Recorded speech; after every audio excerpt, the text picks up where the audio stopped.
Salutations. I'm so glad you could take some time out of your valuable life to drop by for a visit. I do love poetry, and I hope you do too.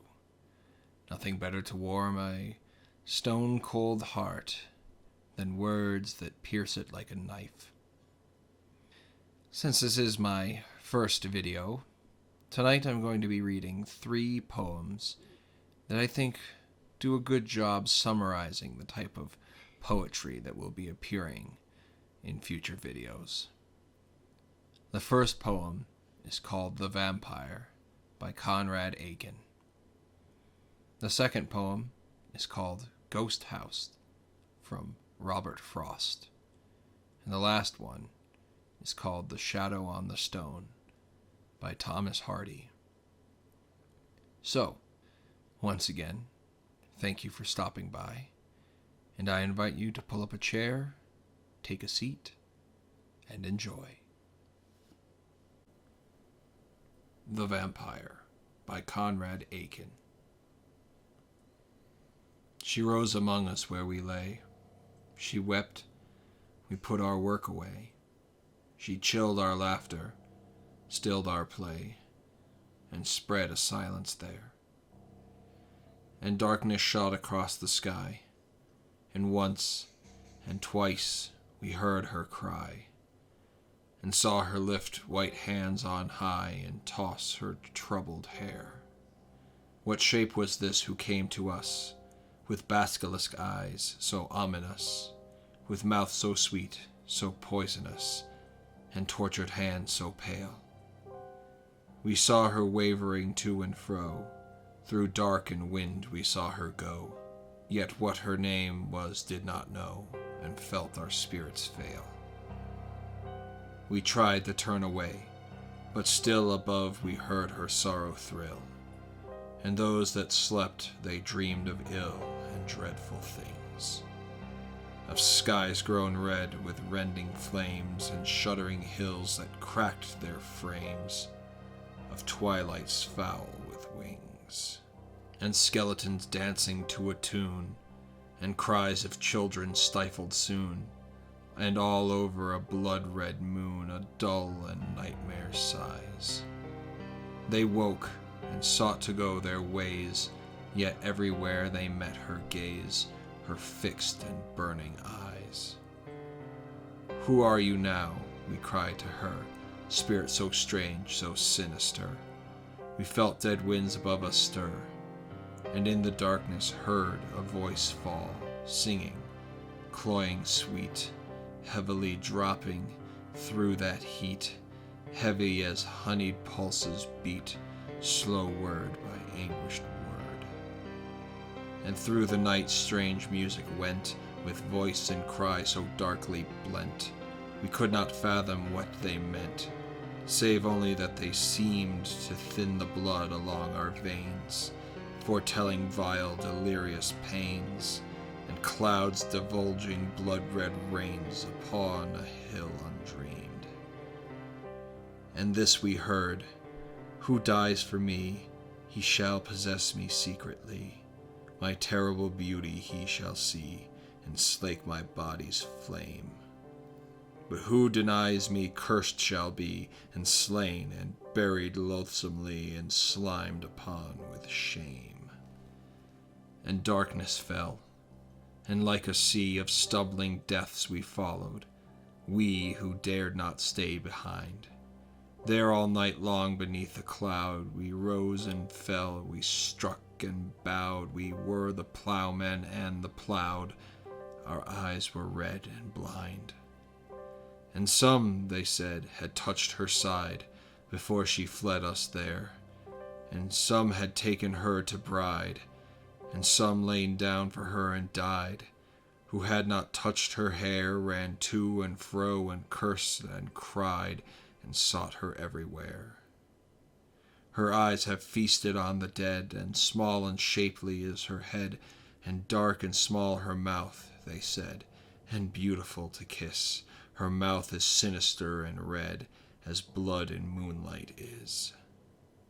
Then poets forgot their jeweled words, and cut the sky with glittering swords, and innocent souls turned carrion birds to perch upon the dead.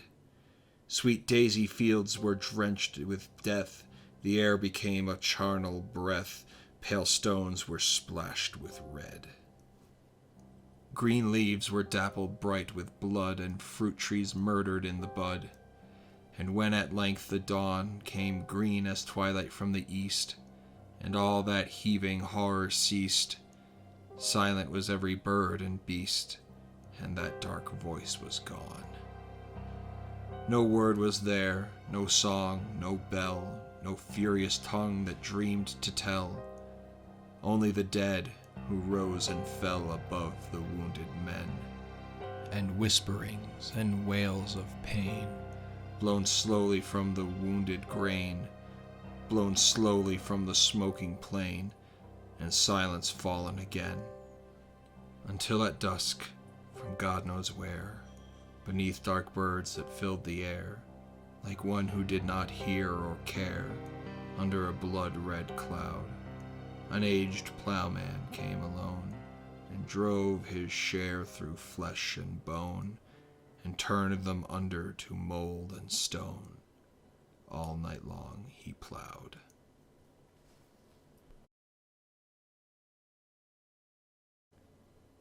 Ghost House by Robert Frost. I dwell in a lonely house I know, that vanished many a summer ago, and left no trace but the cellar walls, and a cellar in which daylight falls, and the purple-stemmed wild raspberries grow. O'er ruined fences the grapevine shield, the woods come back to the mowing field. The orchard tree has grown one copse of new wood, and the old where the woodpecker chops. The footpath down to the well is healed. I dwell with a strangely aching heart in that vanished abode there far apart, on that disused and forgotten road that has no dust bath now for the toad. Night comes, and the black bats tumble and dart. The whippoorwill is coming to shout, and hush and cluck and flutter about. I hear him begin far enough away, full many a time to say his say, before he arrives to say it out. It is under the small, dim summer star. I know not who these mute folk are, who share the unlit place with me. Those stones out under the low-limbed tree doubtless bear names that the mosses mar. They are tireless folk, but slow and sad, though too close keeping are lass and lad, with none among them that ever sings, and yet, in view of how many things, as sweet companions as might be had.